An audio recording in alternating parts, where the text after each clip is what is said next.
Assalamualaikum warahmatullahi wabarakatuh. Selamat pagi, siang, sore, dan malam, tergantung kapan teman-teman menonton video ini. Berjumpa lagi dengan saya, Ayas Tri Suyitno, host yang paling kece sama BSI, kata ibu saya. Nah, dalam podcast Oprex, obrolan pandai rekan sastra. Nah, kali ini saya tidak sendiri tentunya, teman-teman bisa lihat. Saya sudah kedatangan dua bintang tamu yang luar biasa cantik dan juga ganteng. Yang pertama ini ada Mbak Iza nih. Halo Mbak Iza, bagaimana kabarnya hari ini? Alhamdulillah baik sih Mas Ayes. Alhamdulillah, sangat bersemangat sekali ya Mbak Iza ya. Jadi teman-teman, Mbak Iza ini merupakan mahasiswa PBSI UNED angkatan 19 yang berasal dari Situbondo. Benar begitu ya Mbak ya? Nah, benar sekali Mas Ayes. Baik. Selain Mbak Iza, saya juga kedatangan bintang tamu yang tidak kalah gantengnya nih dengan saya teman-teman. Bisa dilihat di sebelah sini ada Mas Akbar. Nah, beliau ini merupakan mahasiswa PBSI angkatan 20 yang berasal dari Tanggul ya Mas ya. Benar sekali Mas. Di sini Mas Akbar ini gimana kabarnya Mas? Alhamdulillah sehat sama seperti Mbak Iza. Ya pokoknya hari-harinya luar biasa lah Mas. Wah, luar biasa ya Mas ya. Biasa. Harus tetap semangat ya Mas ya. Semangat. Nah, Kemudian semangat. Baik. Nah, alhamdulillah saat ini kita semua diberi kesehatan. Nah, kita tahu bahwa sekarang ini kan musim pancaroba nih. Banyak juga orang-orang yang sakit nih di bulan-bulan ini karena pergantian musim. Nah, kita harus tetap menjaga kesehatan agar aktivitas kita dan proyek-proyek kita ke depannya itu tidak terganggu dengan kesehatan kita, seperti itu. Betul sekali Mas Ayes. Nah, sekarang Mbak Iza dan Mas Akbar ini selain kuliah pastinya ya. Oke. Lagi sibuk apa nih? Monggo dari Mbak Iza dulu. Oke, ladies first aja. Iya, ladies first. Oke. Saja gitu ya harusnya ya. Oke. Jadi gini teman-teman. Jadi kesibukan aku nih sebenarnya aku kan sorry terlalu bersemangat ya Mas Ayes. Gak apa-apa Mbak. Jadi Silakan gini, dilanjut. kan sebenarnya aku nih semester 7. Cuman ada beberapa mata kuliah di semester 5 itu yang harus aku tempuh di semester 7. Oke, jadi aku ikut kelas kalian. Jadi selain aku kuliah 3 mata kuliah, nah di semester ini aku juga nempuh skripsi. Jadi Wah, udah skripsian nih. udah skripsian ya Mbak ya? Iya, Sebentar lagi betul. lulus ya? Nah, selain mata kuliah dan juga skripsi jalan, aku juga kerja gitu. Kerja juga. Ya, Jadi aktivitasnya Mbak Iza ini lumayan padat ya Mbak ya? Jadi harus bisa mengatur waktu ya Mbak ya? Benar sekali. Wah, luar biasa teman-teman nih. Dengan kesibukan yang sangat padat ini Mbak Iza masih bisa mengatur waktu dan menyempatkan hadir di podcast ini loh. Wah, luar biasa kan? Pengalaman Mbak Iza ini lebih bahaya daripada saya. Wah. Sepertinya seperti itu Mas. Apakah bisa saya ini? Kalau Mas Akbar sendiri nih, kesibukannya sekarang apa sih Mas selain kuliah? Saya selain kuliah scroll TikTok sih. Baca-baca seperti ya sedikit kalau ada cerpen yang keluaran baru biasanya dari Kompas. Wah, iya. Baca gitu. Ya scroll TikTok tapi kan bermanfaat. Bermanfaat. Nah, memang luar biasa kedua bintang tamu hari ini. Semangat dan sukses kepada kalian berdua dalam menjalani aktivitas serta proyek-proyek kedepannya. Oke, baik. Semoga selalu diberi kelancaran. Ya Allah, terima kasih Mas Ayes. Ya, baik. Nah, teman-teman, karena kedua bintang tamu kita kali ini dalam keadaan sehat dan luar biasa kalau kata Mas Akbar dan Mbak Iza tadi, berarti hari ini kita sudah siap dong untuk bincang-bincang sastra bareng. Bagaimana Mbak? Dan Mas Akbar? Ya, siap dong ya. Siap. Oke, siap. Bagi itu harus siap loh. Oh, udah. Nah, teman-teman ada yang tahu nggak hari ini kita akan membahas apa? Jadi hari ini tuh kita akan membahas mengenai struktural dinamik dalam sebuah karya sastra, khususnya cerpen. Nah, sebagai dasar pembahasan kita, agar teman-teman semua tidak bingung nih terkait dengan struktural dinamik, langsung saja kita tanya kepada bintang tamu kita hari ini, apa sih sebenarnya struktural dinamik itu? Monggo bisa Mbak Iza atau Mas Akbar? Boleh aku dulu kali Ya, silakan Mbak. Ladies first. Oke, jadi dalam mata kuliah kritik sastra ya Mas Ayas, kita juga belajar mengenai pendekatan struktural dinamik. Nah, untuk menganalisis, pendekatan struktural dinamik itu untuk menganalisis sebuah karya sastra yang berupa cerpen, puisi, dan lain sebagainya. Jadi di sini ada kutipan dari menurut Sayuti dalam Darmawati tahun 2010 halaman 138. Jadi strukturalisme dinamik ini merupakan suatu pandangan yang tumbuh akibat suatu proses yang relatif panjang. Nah, sehingga pemahaman terhadap latar historisnya menjadi sesuatu yang penting. Nah, strukturalisme berpandangan bahwa untuk menanggapi karya sastra secara objektif haruslah berdasarkan pada teks karya sastra tersebut. Nah, kemudian pengkajian terhadap sastra itu sendiri hendaknya diarahkan pada bagian-bagian karya sastra dalam menjaga secara keseluruhan seperti itu. Nah, oleh karena itu Mas Ayes, jadi sebuah karya sastra yang ingin dikaji hendaknya menekankan aspek ekspresif ya Mas Ayes ya. Jadi ekspresivitas dalam sastra, yaitu seperti apa? Yaitu mempertimbangkan biografi pengarang dan sejarah kelahiran suatu karya sastra seperti itu. Nah, kemudian juga pengkajian karya sastra berdasarkan strukturalisme dinamik merupakan pengkajian strukturalisme dalam rangka semiotik seperti itu. Nah, saya tertarik dengan pernyataan Mbak Iza yang terakhir nih, bahwa pengkajian sastra berdasarkan strukturalisme dinamik itu merupakan pengkajian strukturalisme dalam rangka semiotik. Nah, iya. Mungkin bisa dijelaskan maksud dari pernyataan tersebut nih. Oke. Bisa aku atau kamu? Ini Akbar ada aja. Mas Akbar mungkin. Ini semiotiknya ya. Iya, semiotiknya Mas. Oke. Izin ya Mbak Iza ya. Oke. Ini nggak enak saya nanti. Izin sama senior ya. Sama senior. Sama senior. Kita belajar ya di sini. Iya, Kita sama-sama belajar. belajar. Nggak Sama-sama apa-apa. belajar. Kita sama-sama belajar. Silakan Mas. Kalau dipahami dari pertanyaan Mas Ayas tentang kenapa strukturalisme dinamik itu masuk ke dalam ranah semiotik gitu Mas. Iya. Jadi pengkajian sastra berdasarkan strukturalisme dinamik itu merupakan pengkajian dalam rangka semiotik yang memperhatikan karya sastra sebagai sistem tanda. Saya pernah mendengarkan ya dan membaca juga menurut, kalau nggak salah, ini mohon dikoreksi Mbak Iza ya, ini kalau nggak salah dari apa itu namanya,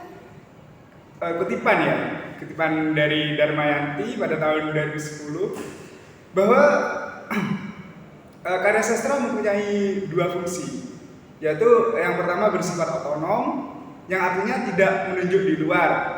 Kemudian yang kedua bersifat informasional, artinya menyampaikan pikiran, perasaan, dan gagasan.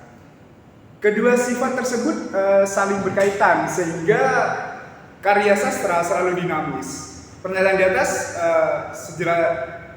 secara jelas ya memberikan pemahaman bahwa jika ingin mengkaji sebuah karya sastra dengan menerapkan pendekatan strukturalisme dinamik, ada dua hal yang perlu diperhatikan, yaitu yang pertama, karya sastra sebagai sebuah struktur berdasarkan unsur-unsur atau elemen-elemen yang membentuknya.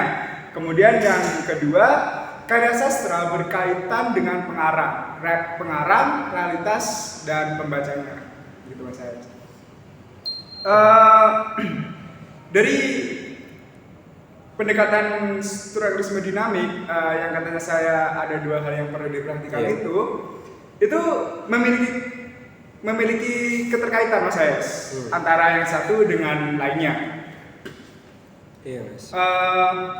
Di satu sisi pengarang melalui kata-katanya sebagai pembawa makna dalam struktur karya sastra, dan di sisi lain pembaca sebagai penafsir atas makna-makna tersebut. Jadi itu merupakan mengapa strukturalisme dinamis bisa masuk ke dalam ranah semiotik. Gitu, Mas. Berarti kedua hal tadi saling berkaitan ya Mas ya, saling melengkapi ya Mas ya. Nah, berarti kalau kita membicarakan mengenai struktural dinamik ini pembahasannya begitu kompleks ya teman-teman ya. Iya. Terlihat dari penjelasan Mbak Iza dan juga Mas Akbar tadi bahwa strukturalisme dinamik itu bisa juga masuk ke dalam ranah semiotik. Benar. Iya. Benar sekali. Sebelumnya saya di sini ingin ngasih tahu nih sama teman-teman, kalau di sini kita tuh bukan hanya saya yang bertanya terus kalian jawab, tidak ya. Tetapi kita di sini saling belajar bareng, tidak ada senior ataupun junior, tidak ada ya. Jadi di sini kita ngobrol bareng, sharing-sharing bareng, ya pokoknya seputar struktural dinamik lah. Kita kupas tuntas ya malam hari ini. Oke, siap. Siap. Oke, baik. Kita ambil studi kasus dari cerpen yang sudah kita baca dan analisis ya Mas Ayas ya. Iya. Jadi kami di sini memilih cerpen Robohnya Surau Kami karya A.A. Nafis gitu Mas Ayas. Benar sekali Mas ya, itu tentunya kita menggunakan struktural dinamik ya yang akan kita bahas malam ini. Tentu mas.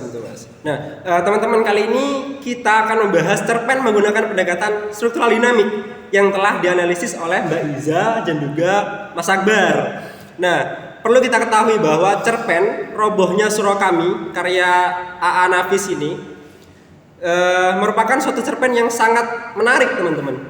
Nah, karena dalam cerpen ini pengarang menggunakan bahasa yang sederhana dan mudah dipahami oleh para pembaca. Jadi maknanya tuh mudah sekali ditangkap, Mbak dan Mas. Iya benar Mas. Mungkin itu ya alasan mengapa kalian memilih cerpen ini untuk dikaji ya. Ya, benar sekali Mas Ayas. Jadi cerpen ini kami pilih karena cerpen ini terasa begitu menarik dan gaya bahasa diksinya itu ya. Jadi cerpen ini terasa begitu menarik dengan gaya bahasa diksinya gitu. Nah, selain itu Mas Ayas, cerpen ini juga syarat akan pesan moral.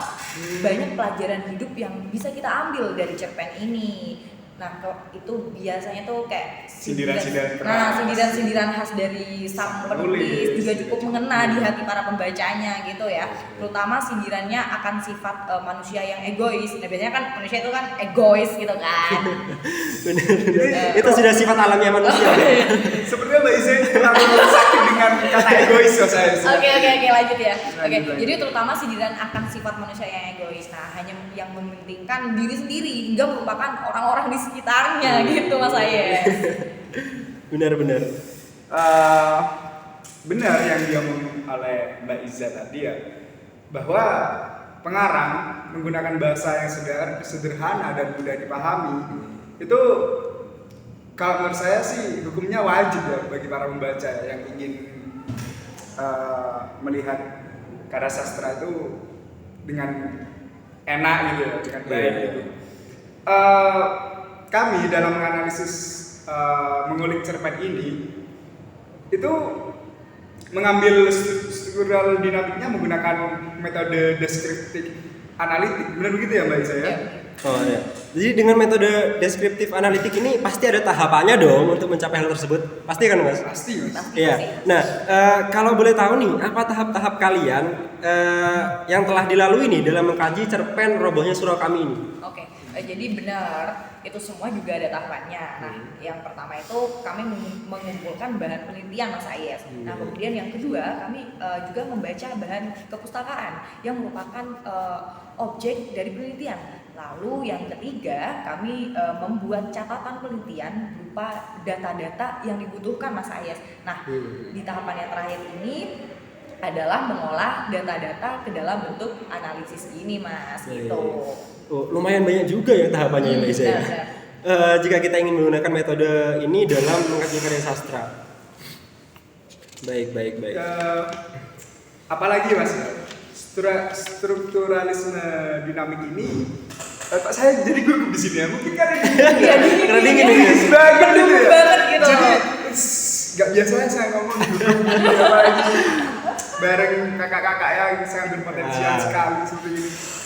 Jadi strukturalisme dinamik menekankan bahwa dalam sebuah karya sastra itu tidak hanya terdapat unsur intrinsiknya Mas Ayas, tapi juga terdapat unsur ekstrinsiknya gitu. Hal itu kami terapkan dalam mengkaji cerpen Robohnya Surau Kami ini gitu. Nah, iya benar. Jadi ketika menganalisis itu kami mendahulukan yang intrinsiknya terlebih dahulu, Mas. Jadi seperti menentukan tema, tokoh dan penokohan, latar, alur, amanat, kemudian baru unsur ekstrinsiknya gitu. Oh, baik. Jadi yang perlu kita garis bawahi di sini teman-teman, ternyata struktural dinamik itu tidak hanya membahas mengenai struktur intrinsiknya saja ya Mbak ya, tetapi juga unsur yang dari luar karya sastra itu, yaitu ekstrinsiknya juga ya Mbak ya. Kalau begitu kita ulik satu-satu nih terkait dengan apa yang telah disampaikan Mbak Iza dan Mas Akbar tadi. Yang pertama kita ulik temanya terlebih dahulu ya. Sebenarnya cerpen Robohnya Surau Kami ini bertemakan tentang apa sih? Monggo dari Mas Akbar dulu mungkin. Ya. Sebenarnya kami menentukan tema itu tentunya kan sudah membaca secara keseluruhan ya Mas Ayat. Dimana dalam hal ini dibuktikan pada karya yang berjudul Robohnya Surau Kami itu terdapat tokoh kakek ya di situ. Terdapat tokoh kakek dalam cerpen Robohnya Surau Kami yang mudah terpengaruh oleh sebuah cerita geroan dari tokoh yang bernama Ajo Sidi, Mas Ayas. Jadi kalau saya kutip dari ceritanya itu begitu. Kemudian gambaran dari bagaimana kehidupan di akhiratnya itu di dalam cerita geroan tersebut ya. Ajo Sidi mengatakan bahwa tidak semua orang yang rajin beribadah di dunia akan langsung masuk surga di akhirat kelak. Terlebih apabila selama di dunia ia melalaikan kewajibannya mengurus dan menafkahi keluarganya. Jadi tema yang kami tentukan yaitu maksud saya tema yang kami usung dari penggalan dari cerita tersebut yaitu kurangnya iman seorang manusia. Yang berkaitan tentang keimanan berarti ini. Iya benar. Kalau menurut Mbak Iza sendiri gimana? Oke, jadi dan di akhir cerita juga si kakek dengan mudahnya terpengaruh oleh cerita berawal tersebut ya Mas Ayas ya. Jadi hal ini selaras atau apa ya selaras lah dengan tema yang disampaikan oleh Mas Akbar tadi tentang betapa lemahnya iman seseorang manusia akan keyakinan kepada Tuhannya. Jadi intinya ya kita harus rajin gitu ya. Baik. Ibadah ya. Sholat kan tadi. Sholat nggak? Sholat dong. Bagi yang muslim jangan lupa sholat ya teman-teman. Oke, jadi dapat disimpulkan bahwa cerpen ini secara garis besar membahas tentang lemahnya keimanan seorang ya Mbak ya. Ya benar. Lalu selanjutnya nih kita akan beralih ke tokoh dan penokohan yang ada dalam cerpen Robohnya Surau Kami. Karena kita ketahui bahwa karakter dalam sebuah karya sastra, baik itu prosa maupun drama, sangat bertalian erat dengan tokoh atau orang yang berperan dalam cerita tersebut. Artinya, tokoh inilah yang akan mengalami peristiwa-peristiwa, kesukaran-kesukaran dalam cerita dan diberikan sifat-sifat tertentu nih oleh pengarangnya. Nah, sebenarnya ada berapa tokoh sih yang ada dalam cerpen Robohnya Surau Kami ini? Oke, jadi di dalam cerpen Robohnya Surau Kami itu terdapat beberapa tokoh yang menjadi sentral ceritanya seperti itu. Nah, antara lain itu ada tokoh aku, kakek, Ajo Sidi dan Haji Saleh Mas Ayas. Oh, jadi ada 4 tokoh ya Mbak ya yang menjadi sentral ya. Apakah bisa dijabarkan sedikit mengenai peran-peran tokoh tersebut? Bisa Mbak Iza ataupun Mas Akbar terlebih dahulu? Atau nanti saling bergantian saja ya Mas? Oke. Oke.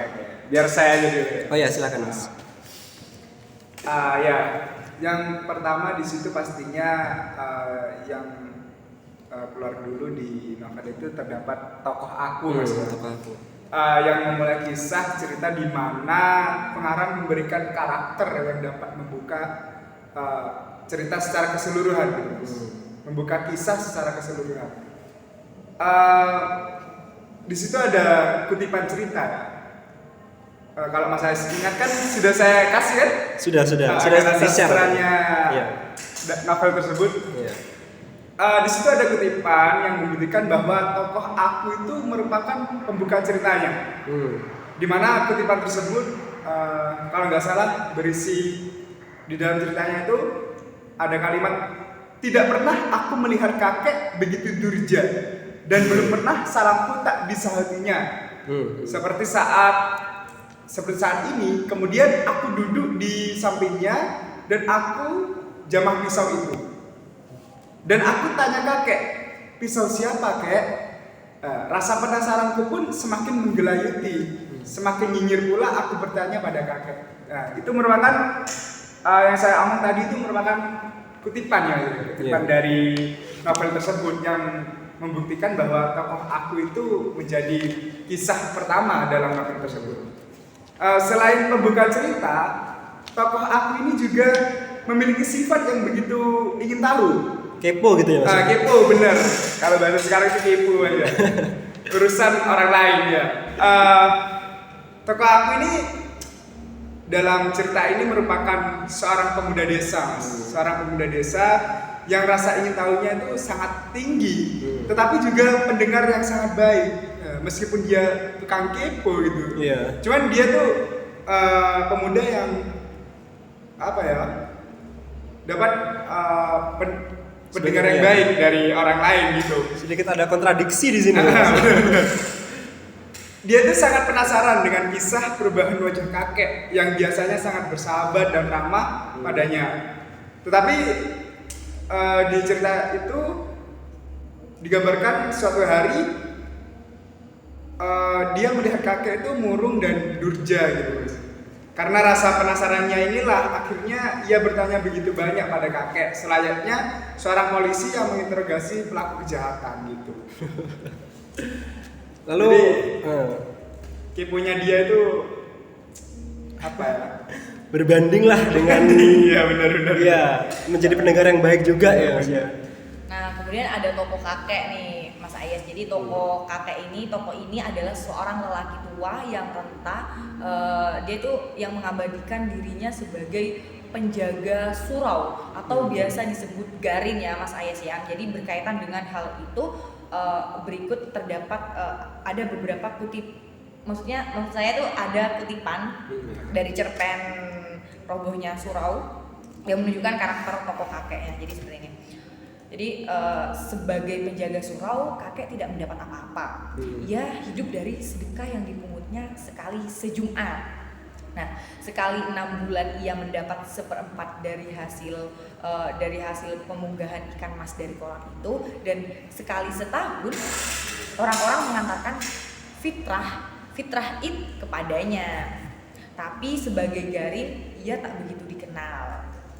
Nah, tidak hanya seorang yang sangat beribadah. Nah, jadi dari kutipan yang sudah aku bacain barusan ya, yang aku sebutin nih. Jadi tidak hanya seorang yang taat beribadah, jadi selalu menyembah dan memuji Tuhannya. Tokoh kakek juga hanyalah manusia biasa yang manusia biasa yang dengan sangat mudahnya terpengaruh oleh cerita-cerita yang ia dengar, terlepas apakah cerita yang benar adanya atau sekedar bualan, seperti pada kutipan yang tadi sudah saya bacakan seperti itu sih. Kemudian kutipan tersebut ini sih Mas Ayes, kutipan yang tadi sudah aku sebutin itu menggambarkan keadaan kakek yang tiba-tiba terdiam. Hal itu diakibatkan oleh cerita yang disampaikan oleh Ajo Sidi. Berarti kakek ini seorang tokoh juga yang mudah terpengaruh ya Mbak dengan omongan-omongannya. Gampang kepikiran gitu Mas sama orang-orang. Nah, menarik sekali ya, kita bisa mengulik tokoh-tokoh dalam cerpen Robohnya Surau Kami ini. Ini masih ada 2 tokoh nih yang disebutkan oleh Mas Akbar dan juga Mbak Iza. Masih ada beberapa tokoh lain yang belum kita ketahui nih peran dan penokohannya. Sebenarnya Mas Ayas ini kurang sabar ya. Iya Mas, penasaran saya Mas. Ya baik. Kemudian di novel ini ada cerita tokohnya itu yang bernama tokoh Ajo Sidi ya, benar Pak Izaya. Yang dikenal sebagai seorang yang pandai membual. Ajo Sidi ini bekerja di lingkungan surau kakek yang tadi sudah diulik itu ya. Dia pandai membual terlihat dalam kutipan novelnya yang berbunyi gini. Kakek itu begitu durja dan belum pernah salamku tak disautinya seperti saat itu. Kemudian aku duduk di sampingnya dan aku jamah pisau itu. Kutipan tersebut membuktikan bahwa kepada yang Ajosidi dalam membual, dengan bualannya ia mampu menghalau seseorang untuk percaya kepadanya. Itu Mas. Kemudian ada tokoh siapa lagi nih? Oke, jadi Selain tokoh kemudian kakek. selain tokoh Ajosidi ya, itu ada tokoh Haji Saleh. Nah, beliau itu merupakan orang yang taat dan patuh menjalankan perintah Tuhan semasa hidupnya, Mas Ayas. Jadi dapat kita lihat ya dari kutipan yang ini. Jadi ada, maka aku ingat Ajosidi, si pembual itu. Sudah lama aku tak ketemu dia dan aku ingin ketemu dia lagi. Aku senang mendengar bualannya. Ajosidi bisa mengikat orang-orang dengan bualannya yang aneh-aneh sepanjang hari. Jadi dari kutipan yang barusan aku sebutin ini, bacain ini ya barusan ya. Jadi itu seolah-olah membangun persepsi ya, meskipun telah melakukan segala perintah dari Allah Subhanahu wa taala gitu. Nah, seseorang yang belum tentu bisa secara langsung masuk ke dalam surga, itulah sebabnya tokoh Haji Saleh. Jadi tokoh Haji Saleh ini begitu takut dan taat kepada perintah Tuhan gitu. Wah, ternyata sangat beragam ya karakter para tokoh yang ada dalam cerpen Robohnya Surau Kami ini. Ada tokoh aku yang suka kepo, tokoh kakek yang taat beribadah, Ajosidi yang pandai, Ajosidi ya, yang pandai membual, dan Haji Saleh yang mudah terpengaruh oleh bualan-bualan dari Ajosidi ini. Selanjutnya kita akan mengulik latar yang ada dalam cerpen ini nih teman-teman. Kira-kira terdapat berapa latar sih yang ada dalam cerpen Robohnya Surau Kami ini? Kita mengenal adanya beberapa latar ya Mas. Iya benar Mas Sabar, ada latar tempat, latar waktu, dan juga latar sosial. Nah, kita ngomong latar terlebih dahulu Mas ya. Iya. Yang saya maksud ini latar tempatnya terlebih dahulu. Iya. Silakan Mas. Secara keseluruhan latar tempat dalam cerpen Robohnya Surau Kami adalah di lingkungan surau Mas, di lingkungan surau. Hal tersebut seperti pada bunyi pada kutipan yang ada di dalam cerpen tersebut. Dan di ujung jalan nanti akan Tuhan temui sebuah surau tua. Di depannya ada kolam ikan yang airnya mengalir melalui 4 buah pancuran mandi. Nah, dari kutipan tersebut menggambarkan letak dari, dan di situ ada cerita kakek kan Mas ya. Iya. Menggambarkan letak kediaman kakek yang menjadi seorang garin di suatu surau tua gitu. Nah, oke.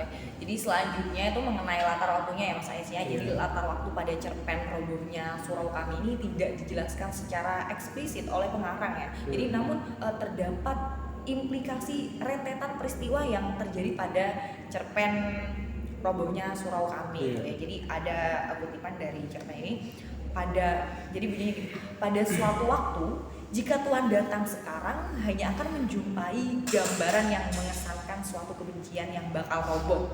Suatu hari aku datang pulang mengupah kepada kakek. Itu terdapat di halaman 8 ya Mas Ayas ya. Jadi kemudian ada juga sedari mudaku aku di sini bukan, itu di halaman 10. Baik. Lalu yang terakhir nih mengenai latar sosialnya nih Mas, bagaimana nih dalam cerpen ini? Sebelum saya lanjut ke pertanyaan Mas Ayas ya. Tadi saya banyak salahnya ngomong bahwa saya ngomong novel kayaknya, bukan ngomong cerpen tadi. Masa? Saya baru ingat sekarang gitu. Iya. Saya Jadi kurang nanti berdengar, Mas. untuk teman-teman ini karya sastra yang berupa cerpen ya teman-teman ya. Jadi nanti kalau mendengar ada kata novel itu bisa dikoreksi sendiri lah ya. Iya. Terima kasih Mas Sabar sudah direvisi. Iya.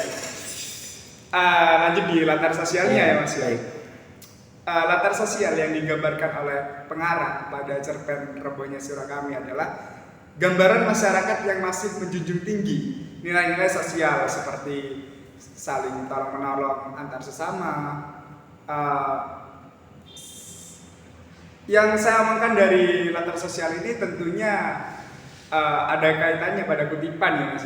Yang berbunyi dalam kutipan cerpen tersebut, ia lebih dikenal sebagai pengasah pisau karena ia begitu mahir dengan pekerjaannya itu.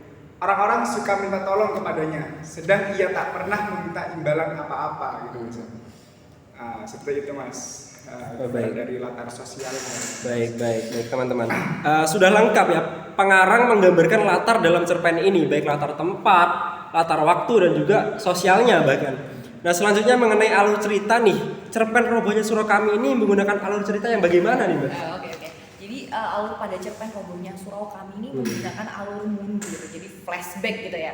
Nah, hal tersebut itu dilakukan pengarang agar mendapatkan keindahan dari cerita tersebut. Nah, alur mundur pada cerpen Robohnya Surau Kami ini dimulai dari pengulangan cerita yang dilakukan oleh tokoh aku dari prolog cerita hingga akhir. Jadi tokoh aku menceritakan kembali bagaimana tokoh kakek sang penjaga surau tua bunuh diri dengan pisau pencukur milik seorang warga gitu. Oke, baik Mbak Iza. Jadi dilihat dari alurnya, cerpen ini begitu menarik memang ya teman-teman untuk dibahas atau dibaca gitu ya. Ya benar Mas Ayas. Nah kemudian kita akan menelaah amanat yang terdapat dalam cerpen ini. Kita ketahui bersama nih, dalam suatu karya sastra pasti terdapat amanat atau sesuatu yang ingin disampaikan oleh pengarang kepada para pembacanya nih. Nah menurut Mbak Iza atau Mas Akbar, apa amanat yang terkandung dalam cerpen Robohnya Surau Kami ini? Oke, baik. Mas Akbar dulu. Iya, silakan baik, Mas. Jadi secara umum ya, amanat atau pesan moralnya dalam cerpen Robohnya Surau Kami adalah sebagai seorang manusia hendaknya memiliki iman yang kuat, Mas ya. Benar. Tetap berada pada jalur agama dan jangan pernah merasa menjadi orang yang paling baik dan merasalah bahwa apa yang dilakukan selalu benar gitu, Mas. Namun pada kenyataannya apa yang dilakukan merupakan sebuah keegoisan dan mengacuhkan orang lain. Seperti halnya dalam cerita ini, kakek dan Haji Saleh, dua tokoh yang merasa apa yang dilakukan di dunia hanya menyembah Tuhannya. Taat beribadah merupakan sesuatu yang sangat baik, padahal hal tersebut malah membawa mereka ke jalan neraka, Mas. Hal ini dikarenakan kedua tokoh tersebut, yang saya maksud adalah kakek dan Haji Saleh itu ya, beribadat hanya untuk dirinya sendiri tanpa mempedulikan kesejahteraan keluarga, bahkan bisa saja menelantarkan mereka dan menganiaya dengan kemiskinan tersebut, Mas. Nah, oke.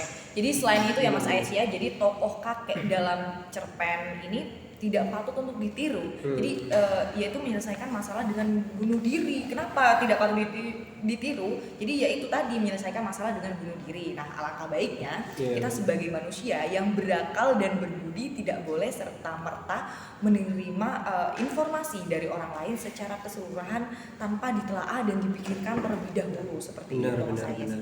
Baik, terima kasih nih Mas Akbar dan juga Mbak Iza. Banyak sekali pelajaran yang kita dapat dari cerpen Robohnya Surau Kami ini.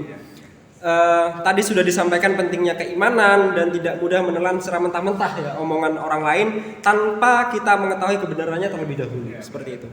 Nah, pembahasan kita terkait unsur intrinsik ini sudah tuntas ya teman-teman. Mulai dari tema sampai amanat cerpen Robohnya Surau Kami sudah dibahas tadi oleh Mbak Iza dan juga Mas Akbar.